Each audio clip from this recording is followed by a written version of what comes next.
gente, estamos iniciando o nosso Pod JN Memórias. É isso mesmo, um podcast para João Neiva, para falar um pouquinho sobre a história da nossa querida cidade, da nossa querida João Neiva. O nosso podcast, ele será dividido em 3 episódios e você vai acompanhar tudo aqui nas redes sociais e também na Rádio Conexão. Até porque, gente, é um projeto da Oxigone, da Rádio Conexão FM de João Neiva, com recursos da Lei Paulo Gustavo, do Ministério da Cultura e também do Governo Federal. E o nosso objetivo, o propósito desse Pod JN Memórias é realmente levar a história de João Neiva, falar um pouquinho do nosso município para todas as idades, desde a criança até o idoso, né, sem barreiras, trazendo para você um pouquinho da nossa cidade. E é por isso que, para dar início, eu convido ele, que é um historiador, conhece muito da nossa região, que é o Jeremias Pignaton. E é bom, Jeremias, que você, primeiro, seja bem-vindo, né? Que bom te receber aqui. E segundo, conta um pouquinho pra gente também, assim, do seu currículo, da sua história, da sua base, para você passar aqui para as pessoas que estão nos acompanhando. Então, Natália, boa tarde. Nós estamos no meio da tarde. Boa noite, bom dia. Dependente do horário que a pessoa estiver acompanhando, né? Exatamente. Eu nasci em Ibiraçu, Natália. Vou fazer agora no final do ano, em dezembro, 64 anos. Nasci em 1960. Finalzinho do ano, 3 dias antes de acabar o ano. E uma época conturbada da história, né? Os anos 60, muita mudança de comportamento, né? Uma marca histórica, os anos 60, né? E nasci aqui na Cascata, em Ibiraçu. Hoje é chamado Cascata, na época eu nasci chamava Sapateiro. E vivi aqui a minha infância, o início da adolescência, até a juventude quase toda, né? Saí de Ibiraçu e com 34 anos fui morar em Brasília. Estudei, fiz um pouco de engenharia, mas não concluí, fiz a administração de empresas, direito, e acabei dei aula, fui professor durante 15 anos. Professor aqui em de Ibiraçu. história? Não. Na época eu dava aula de matemática, física, química. Nossa, eu fazia engenharia, né? Então, existia uma carência muito grande nessas áreas e as escolas precisavam de professores, né? Eu não era professor de formação, né? Mas eu tinha conhecimento, tinha uma certa habilidade para dar aula e aí era aproveitado e fui ficando durante 15 anos, porque eu gostava muito da atividade de dar aula. E aí fui para Brasília trabalhar, passei num concurso, trabalhei no Senado, fiquei 20 anos lá e me aposentei. Quando me aposentei, aí decidi fazer alguma coisa pela nossa gente, né? Então, o que eu posso fazer? Fui para a faculdade de História. Fiz um curso de História, né? Depois de se aposentar, Depois de você foi estudar eu fui estudar História. Porque eu queria pesquisar a história local aqui. E aí comecei a pesquisar, eu já pesquisava antes, mas como leigo. Depois, como historiador formado, né? Eu comecei a pesquisar. A visão é diferente, né, Jeremias? É diferente, muito diferente. Né? E aí comecei a escrever livros também, né? De história. Então, Jeremias, para começar, o nosso foco realmente é falar sobre a história de João Neiva. Né? Então, assim, tem várias formas de começar falando sobre história. Tem a partir da emancipação, que a gente vai falar depois sobre isso. Mas, assim, vamos começar falando da imigração. Acho que começa aí, a gente falando da imigração italiana, quando chegou em João Neiva, quando chegou no estado. Acho que é uma forma bacana de começar a falar sobre história, né? Sim, acho melhor falar um pouquinho antes. Consegue? Consigo. Vamos embora então, nem esperava por isso. Antes de falar... Eu nem saía isso, gente. Antes de falar de história, vamos falar de geografia. Opa, então nós aqui, João Neiva, Ibiraçu e Aracruz, grande parte das terras, Ibiraçu quase todo, João Neiva também uma grande parte, e Aracruz um pedaço bem substancial, ficam na bacia, no vale do rio Piraqueçu, né? Que nasce lá em Santa Teresa, na reserva Augusto Rusque, e desce entre Ibiraçu e João Neiva e fica, hora está em Ibiraçu, hora está em João Neiva, passa dentro da cidade de João Neiva, né? O rio Piraqueçu, entra em Aracruz, forma um imenso manguezal lá, né? Lindo, por sinal. É muito bonito, né? Um patrimônio natural fantástico, um imenso manguezal, e deságua no estuário lá em Santa Cruz. Então, quando os portugueses chegaram pela primeira vez aqui na nossa região, né? Quando o europeu chegou na nossa região, chegou lá no estuário do rio Piraqueçu. local que hoje se chama Santa Cruz. E lá que tudo começou, né? Quer dizer, tudo começou, não. Tudo começou bem antes. Com os índios. Com os índios que viviam perambulando aqui por esse vale do Rio Piraquaçu, sobretudo os botocudos e os goitacá, né? Bom, aí os jesuítas, que chegaram primeiro, fundaram ali uma vila em 1556. Nossa, eu ia te perguntar agora. Você lembra os pensamentos? Eu falei, tem como colocar uma base aí de ano? 1556. Um jesuíta chamado Brás Lourenço. Né? Ou Lourenço Brás, agora eu acho que é Lourenço Brás. Ele traz um grupo de índios do Rio de Janeiro, que estavam foragidos de lá, estavam ameaçados de morrer lá pelos tamoios. Num episódio chamado na história do Brasil de Confederação dos Tamoios. Trazem e faz ali um aldeamento, que eles chamaram de Aldeia Nova, ali em Santa Cruz. Aí começa a entrar na nossa região do Vale do Piraquaçu a cultura europeia. Porque esses jesuítas queriam transformar os índios em cristãos. Então, estava trazendo a cultura, a religião lá da Europa para introduzir aqui.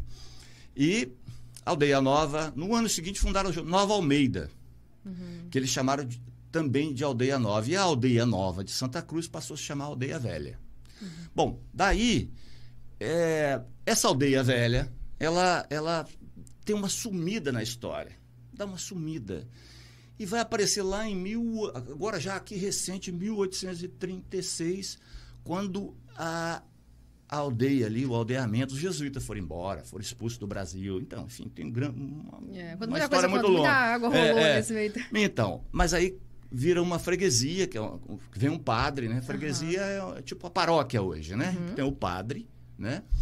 E depois logo vira município em 1848. Depois, quando chega em 1874, aí sim, chegam os italianos. Agora chegam os italianos.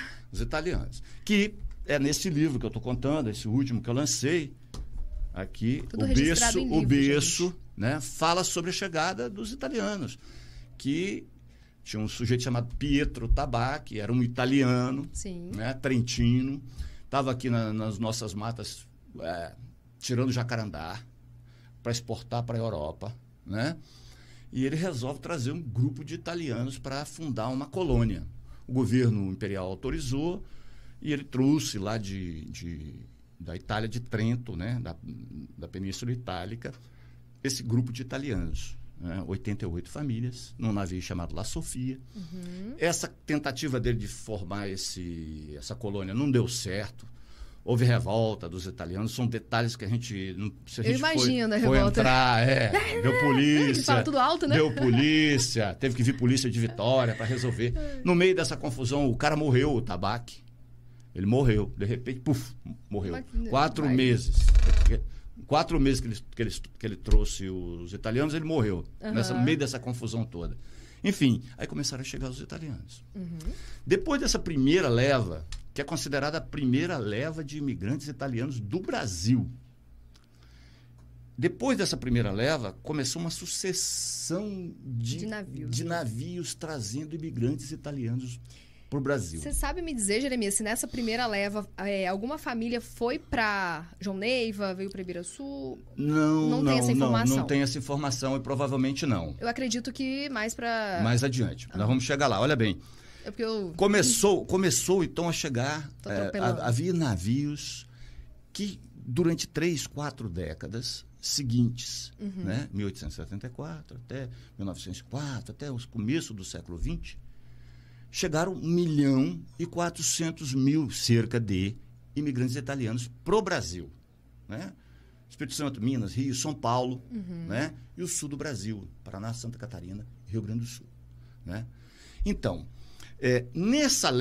nesse monte de chegadas de navios, de imigrantes, vieram 3 navios, 3 anos e meio depois, 1874, 1877, para Ibiraçu. Então, aqueles imigrantes iniciais lá, que foram da primeira leva, se revoltaram e a maioria A maioria foi embora daqui. Foi para Santa Teresa, umas 5 famílias, foram para o sul do estado, foram para o sul do Brasil, foram para São Paulo, saíram daqui, a maioria. Provavelmente algumas famílias ficaram. Sim. Né? Eu tenho notícia de alguns nomes, né? Tonini, que é uma família que eu sei que ficou, Palauro, que eu sei que é uma família que sei que ficou por aqui, e outras. Zurlo, né? Zurlo é uma outra família, inclusive tem um vizinho que tem esse sobrenome, tinha um vizinho que tinha esse sobrenome, ficaram por aqui na região. Mas o grosso da imigração aqui na nossa região vieram nesses 3 navios de 1877. Né? Esses foram os pioneiros aqui de Biraçu, entendeu? Ao chegar aqui em Biraçu, em 1877, os 3 navios, Colúmbia, Isabela e Clementina. Um veio em agosto de 1877, outro veio em setembro de 1877. Minha família veio do Colúmbia. E outro, é sua, né? A minha veio do Colúmbia. E a outra veio em outubro de 1877. 3 meses seguidos, assim. Então, aí começou Ibiraçu aqui, né? No início chamava Núcleo Colonial Santa Cruz, depois virou Núcleo Colonial Conde D, e depois Pau Gigante, Bocaiúva antes, Ibiraçu e tal. Ibiraçu.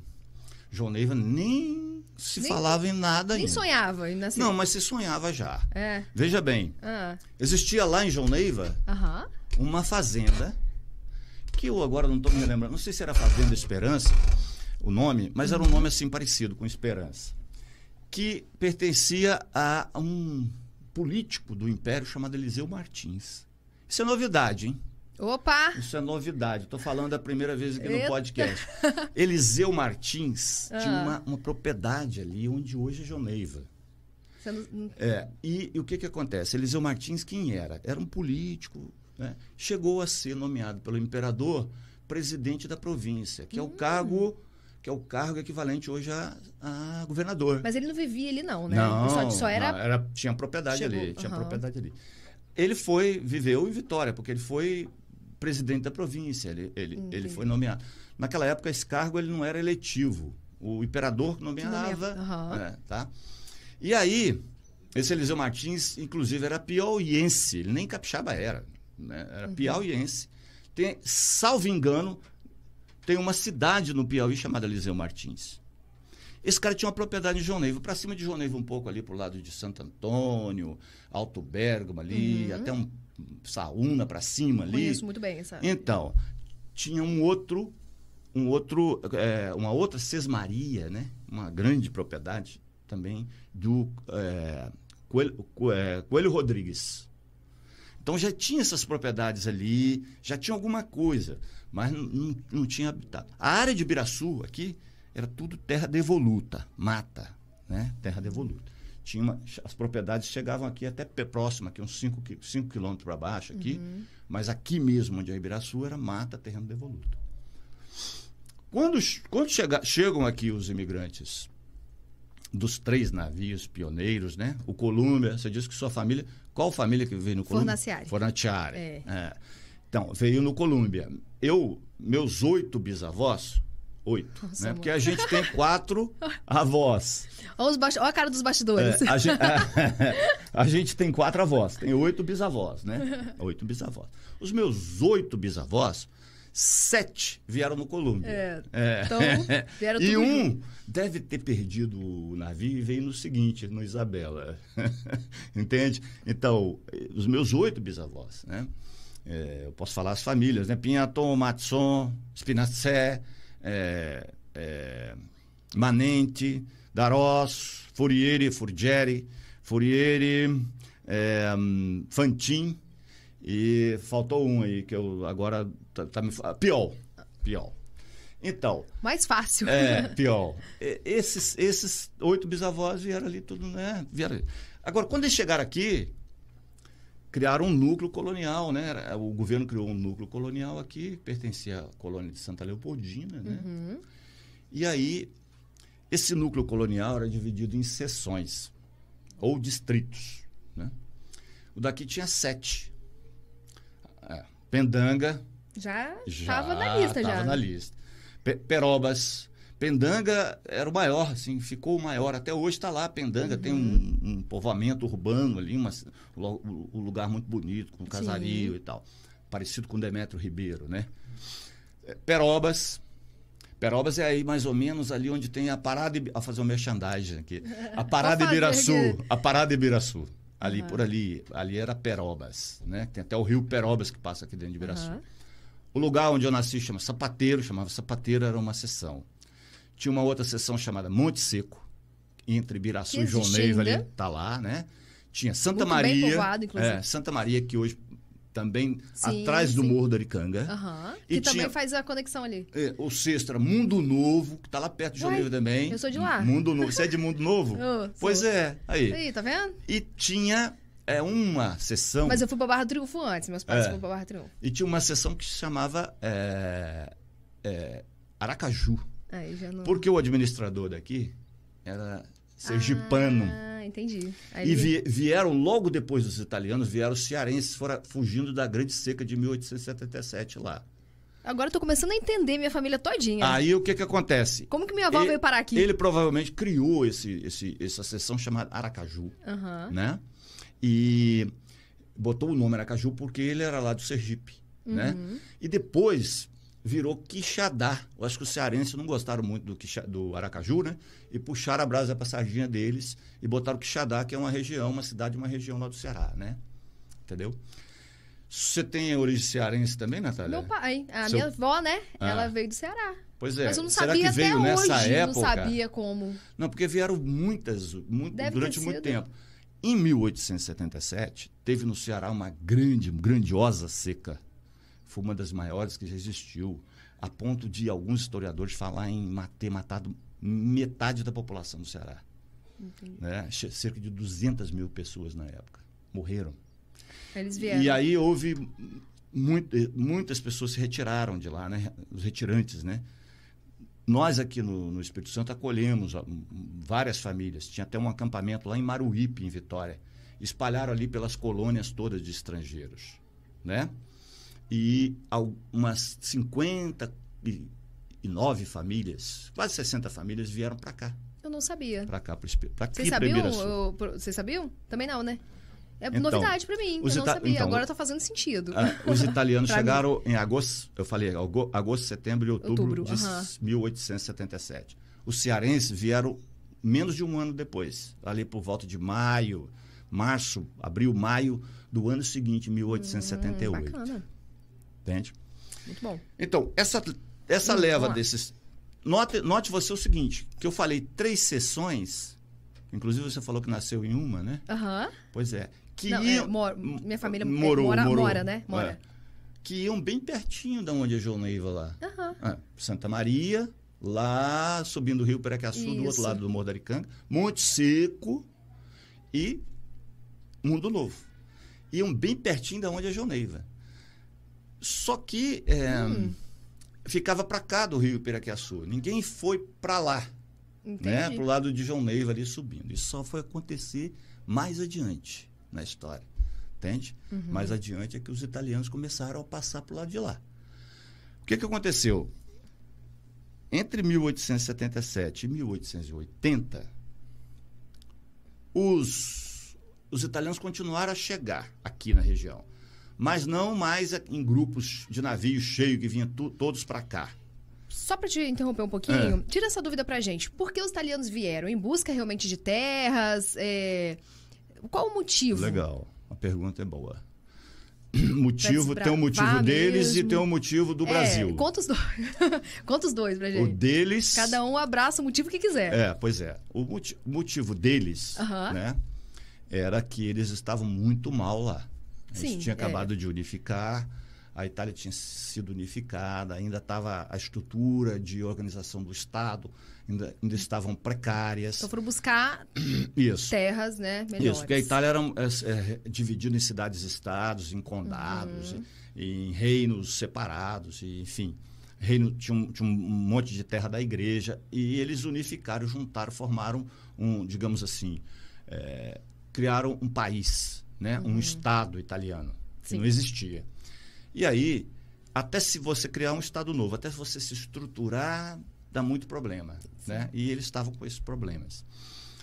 E estavam maus, passando fome, né? Pobreza, falta de terra para todo mundo.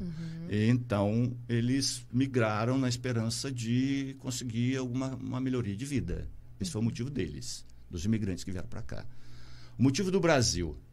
O Brasil estava incentivando a imigração europeia para cá. Para desbravar? Então, veja bem, os italianos foram mais tardios. Antes dos italianos já vieram alemães, poloneses, austríacos, franceses, espanhóis. Aqui no Espírito Santo, tinham 3 colônias que já recebiam imigrantes europeus. Bases, né? Como se fosse base. Era apoio, né?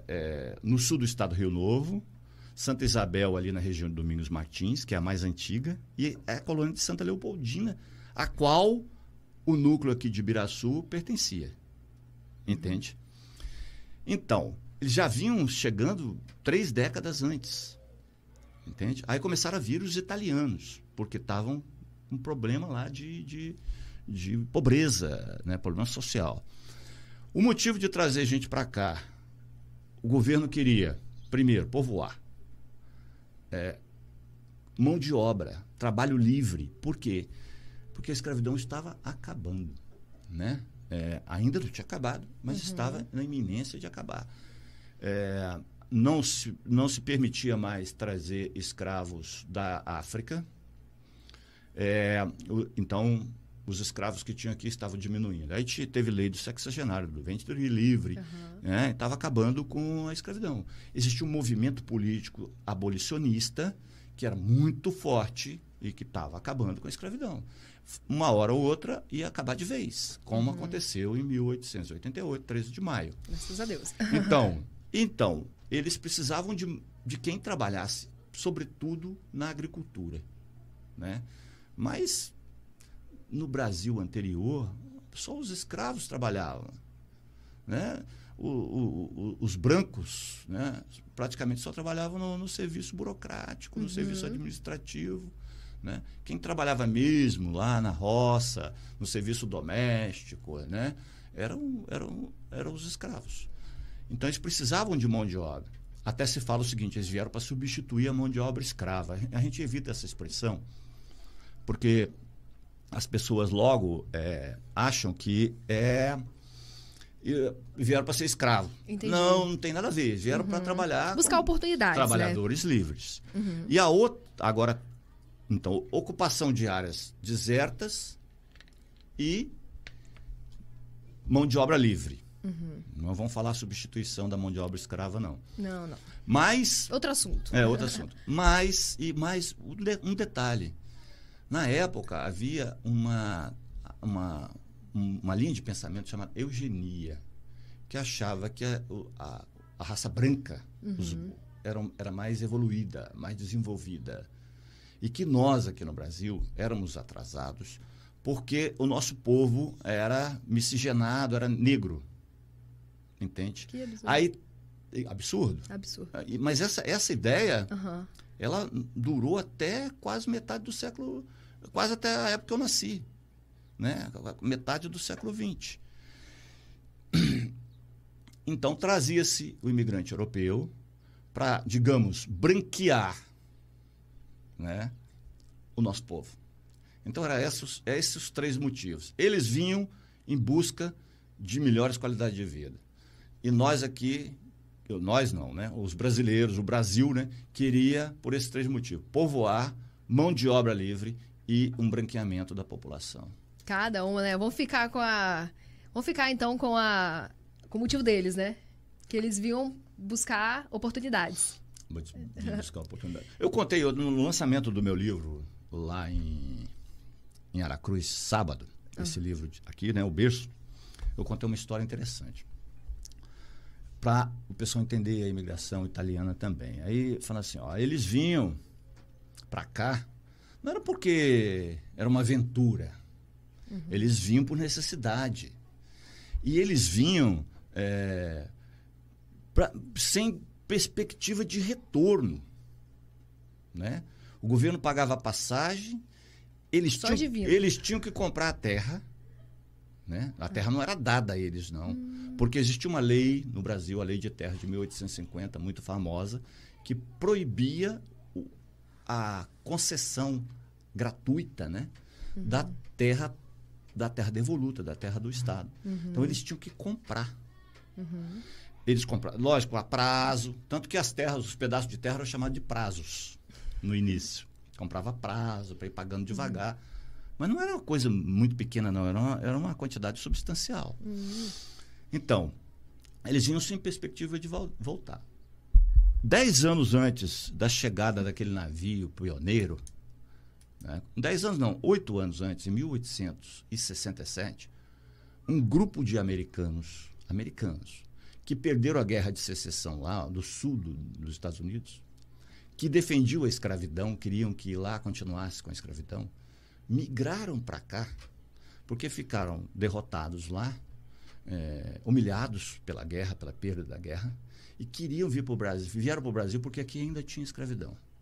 E um grupo desses imigrantes americanos foi para Linhares, na margem da Lagoa de Paraná. Vejam que eram aqueles cowboys que a gente vê no filme de western, aqueles machões, bravos, corajosos, né? Foram para lá. Resultado, como se diz em bom capixabês, com 2 anos eles, pocaram fora de volta, correram de volta. Quer dizer, os nossos italianos aguentaram mais do que eles, porque vieram, era mais ou menos na mesma época. Enfrentaram todas as dificuldades e morreram alguns, mas ficaram, mas venceram. Mas eles eram heróis. Né? Sim, ao modo deles, certeza. eram heróis. Foram heróis, né? E aí, Jeremias, então, voltando lá onde a gente estava, né? Nós falamos de Mundo Novo, falamos de João Neiva. Quando os italianos foram para lá, que hoje é João Neiva, né? Qual foi o primeiro local, assim, que eles chegaram e falaram, opa, é aqui? Foi Demétrio Ribeiro? Não. Eles não chegavam e falavam, aqui. Não, mas é do meu modo de falar. Porque o que acontece? Eles eram já endereçados a locais determinados. Você pode comprar esse lote demarcado. Então, não foi opa, é aqui não. Não. Quem fazia opa, é aqui, eram aqueles pioneiros americanos que a gente vê no filme. Aqueles faziam assim, porque lá a lei era diferente. Entendi. Como é que era então, a lei lá? Então, já tinha lei, gente. Como é que era a lei lá nos Estados Unidos? Eles iam com aqueles carroções, né? Chegavam lá, ocupavam a terra e pronto. Pronto, acabou. 5 anos que eles estivessem na terra, que ninguém reclamasse, era deles. Aqui não. Aqui precisava ser disciplinado pelo governo. Não era bagunçado igual a eles lá. Entendi. Não, lá eles fizeram uma reforma agrária, bem à vontade, né? Aqui nós também fizemos, né? Tanto que aqui na nossa região não tem terreno, muitos latifundiários. Não. São terras pequenas. Por quê? Porque foram divididas para os colonos italianos. As pessoas podiam pagar. Exato. E a família podia ter para se manter, né? Mais ou menos isso. Então, o que acontece? Aqui, estavam ali, né? Segundo Lucílio da Rocha Ribeiro, que é um grande historiador... Então, se alguém tiver alguma coisa para contestar, o Lucílio que falou isso aí. Lucílio o Jeremias da Rocha. Só está repassando. Mas não nesse livro aqui, num outro livro que ele escreveu sobre João Neiva. Lucílio da Rocha. Esse livro aqui, gente, é o melhor livro que eu encontrei até hoje sobre a imigração em Ibiraçu e João Neiva. Não tem melhor. Melhor que tem. Lucílio é um historiador ainda vivo, mas ele já está bem idoso e a cabeça dele, coitado, né? Não perdeu a cognição. Né? Mas ele fez essa obra aqui, que é uma obra simples, humilde, um livrinho mas assim, rica em informação, né? Rica em informação. Que é o mais importante. E eu aconselho todos que tiverem interesse a ler esse livro. Bom, segundo Lucílio, dois imigrantes que vieram para Ibiraçu, atravessaram primeiro o rio Piracaçu para o norte ali, e ocuparam terras ali na região de João Neiva. Provavelmente comprando daquele Eliseu Martins, que eu falei lá, que tinha uma fazenda ali em João Neiva, que era piauiense, que foi governador do estado. Esses dois imigrantes eram cunhados. Era Sarcinelli, Antônio Sarcinelli, ou Sarcinelli, né? A gente fala Sarcinelli. E Negro Orestes. Todo mundo fala Negri. Negro Orestes. Mas a pronúncia certa italiana é Negri. né? Negre Oreste. Mas vamos falar Negre Oreste, porque todo mundo já fala assim. Então, eles eram cunhados. O Negre Oreste era casado com a irmã de Antônio Sarcinelli, né? Que é o que todo mundo fala. Segundo Lucílio, eles passaram para lá e povoaram ali aquela região de Janeiro. Povoaram com propriedade rural, né?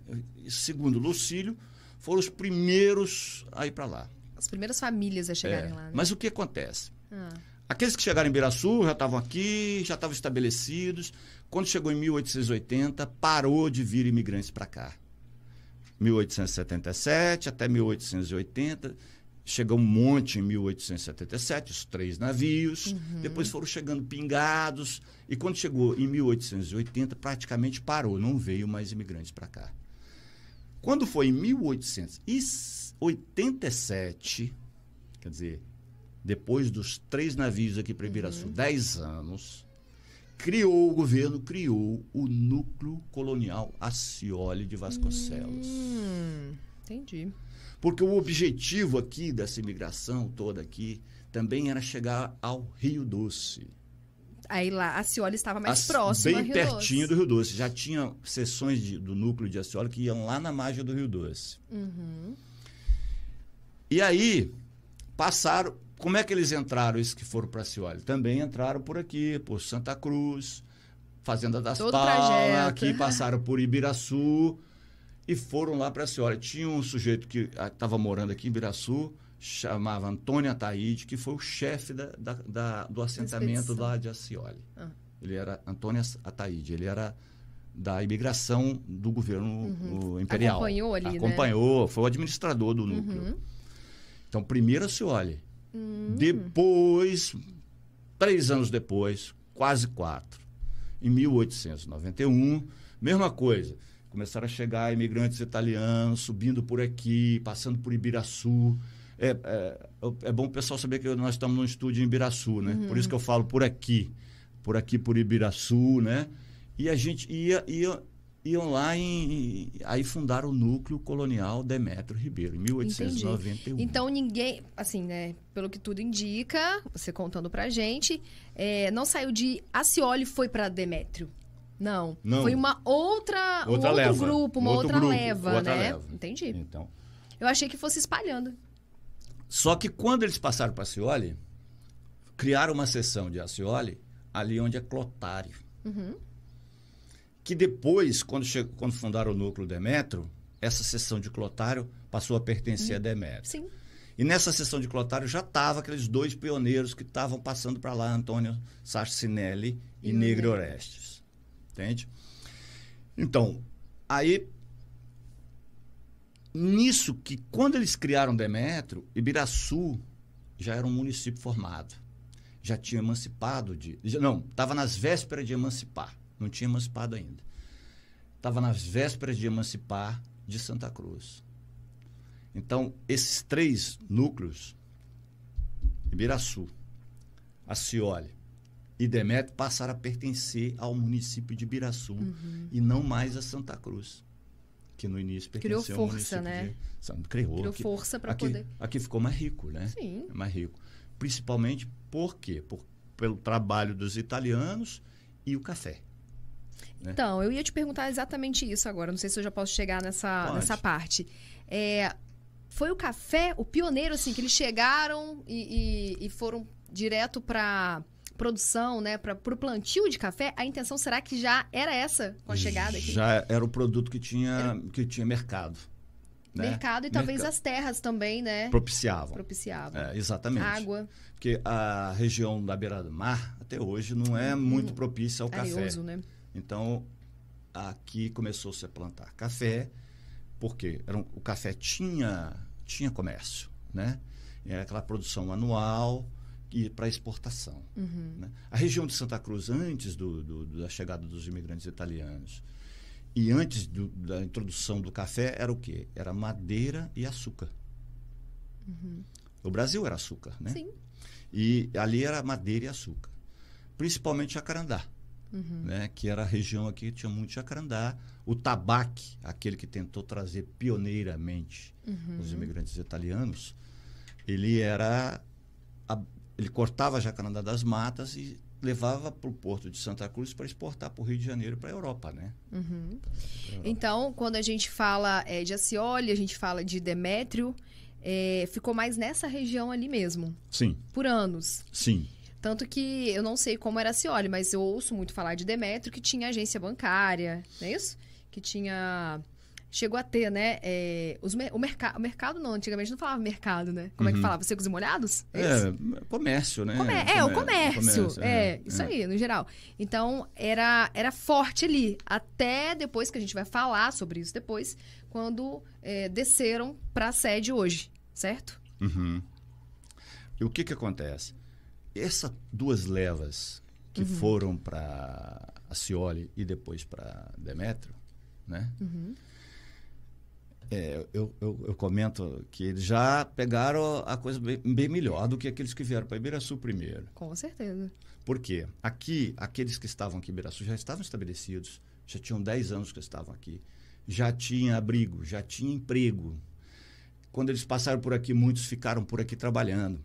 Uhum. E mais ainda, isso é importante, a sua família chegou no Colômbia, então ela veio para Ibiraçu. Foi lá para Mundo Novo, provavelmente. Não, Barra do Triunfo foi posterior. Foi uma amiga... Não, então eu não sei. Então nós vamos chegar lá. Olha bem, quem chegou aqui 10 anos antes, as crianças que chegaram já estavam adultos.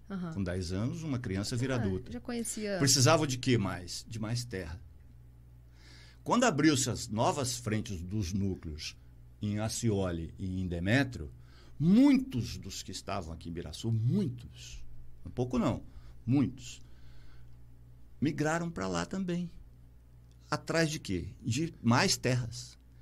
E especialmente para o lado ali de Ascioli e Barra do Triunfo, que pertence à bacia do Rio Doce, que tem terras mais férteis. Uhum. Entende?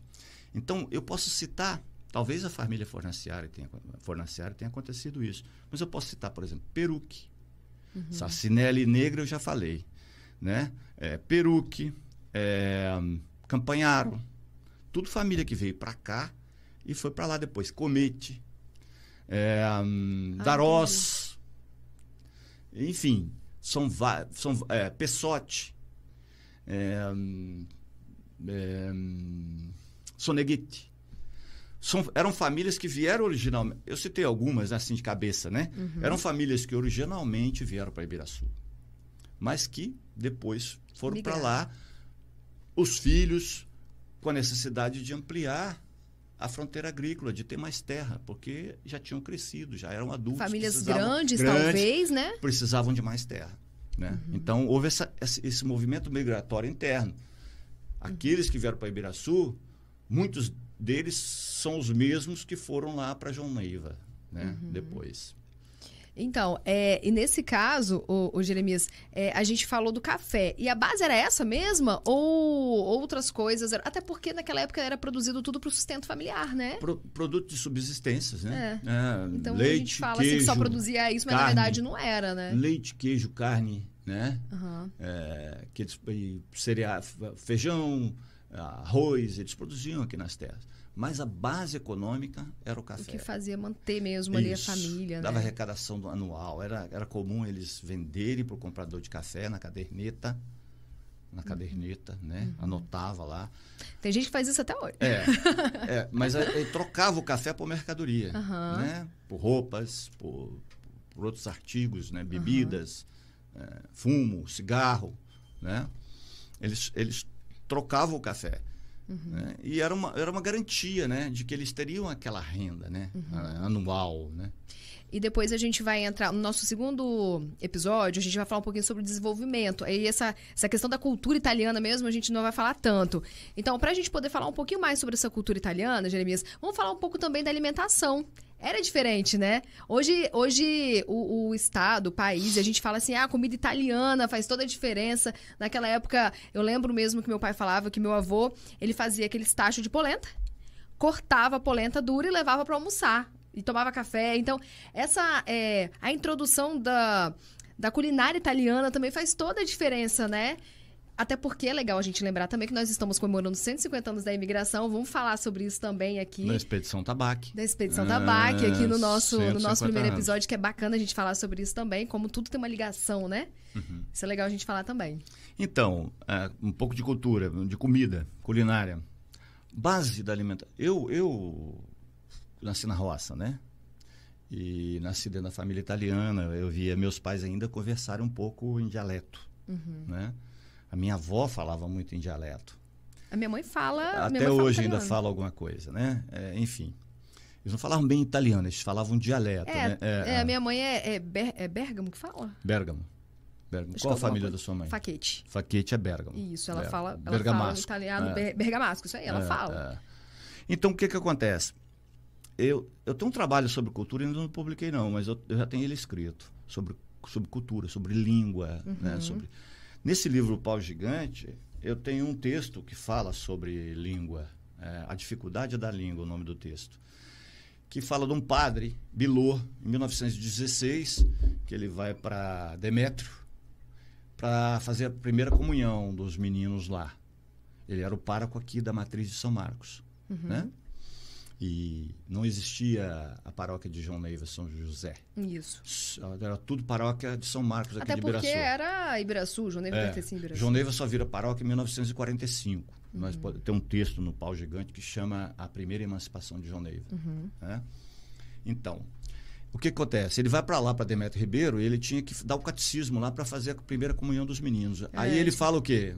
Não, aqui os meninos não sabem falar português. Isso em 1916. Não sabia falar português. Não sabiam falar português. Olha que bacana, né? Que curiosidade.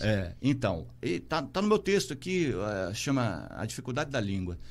Ele relata isso no livro Tombo, eu pesquisei o livro Tombo da paróquia, ele relata isso com muito bacana. E é um texto maravilhoso que ele escreve, né? Eles não falavam português. E ele falava assim, eu não falo nada de italiano, não sei nada, como é que vão fazer? Aí teve que uma tradutora, uma professora famosa lá em Demétrio, Teresita Farina, né?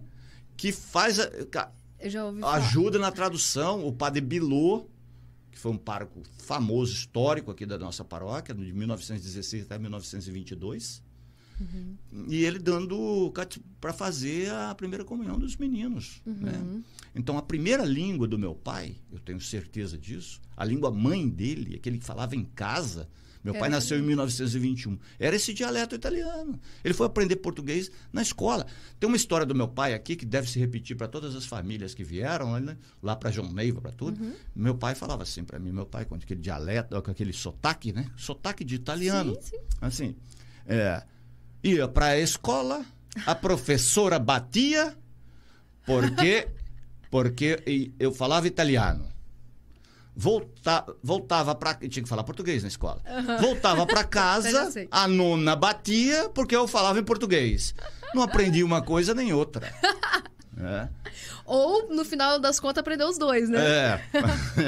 Pois é, mas você vê como esse pessoal, a primeira língua do meu pai, certamente não foi português. É engraçado, meu avô falava assim também. Então, não, possivelmente, rural, sobe muro, desce muro, mata cachorro. Você, não existe esse som de 2 R's lá na Itália. Eles não conseguem falar. Eles não falam Roma. Nós falamos Roma. Eles falam Roma. Né? Eles não existe esse fonema na língua italiana. Esse do 2 R's, né? Marrom. Esse, né? Não tem. Então, os italianos daqui, o pessoal do sul, né? Você vê eles falarem carregado. Né? Carregado, falam carregado. É porque a língua mãe deles, né? No caso do sul, é cultura lá que vai passando. Né? No nosso caso aqui, eles aprendiam a primeira língua, a língua materna, a língua de casa, a língua mãe, não era português. Era italiano.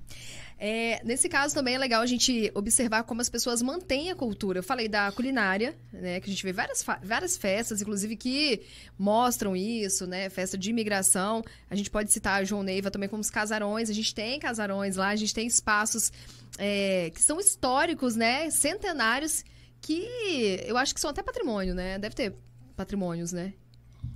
Histórico, porque tem casas centenárias lá que guardam a história, até hoje dos italianos. Isso é bem bacana também, né? Como as pessoas guardam essa história. Sim. Mas nós vamos voltar a João Neiva, né? Nós temos que iniciar. Nós não iniciamos João Neiva ainda. Porque nós falamos de Demétrio, nós falamos de Accioli. Eu achei que já estava tudo certo. João Neiva nós não falamos ainda. João Neiva nasce com a linha de trem, a estrada de ferro. Né? Então. Quer dizer, Demétrio 1991, né? Accioli 1887. E João Neiva nasce com a linha de trem. E esse desenvolvimento da linha de trem, um João Neiva a partir da linha de trem, vamos falar assim, a gente fala no nosso segundo episódio, tá? Ele queria falar mais sobre os italianos. E no próximo episódio, então, a gente vai falar um pouquinho sobre essa questão do pós-ferrovia. Pós-ferrovia, que aí surgiu João Neiva sede e também da emancipação. Exatamente. Da emancipação também, né? Como João Neiva, em que ano, como foi a questão política, né? Da emancipação de João Neiva ali para Ibiraçu. Lembrando, gente, que é o nosso PodJN, né? Memórias, que está sendo dividido em 3 episódios, que você confere aqui nas redes sociais e também na Rádio Conexão FM, que está transmitido também na Rádio Conexão FM. E esse projeto ele foi elaborado pela Axijone, pela Conexão FM, com recursos da Lei Paulo Gustavo, do Ministério da Cultura e também do Governo Federal.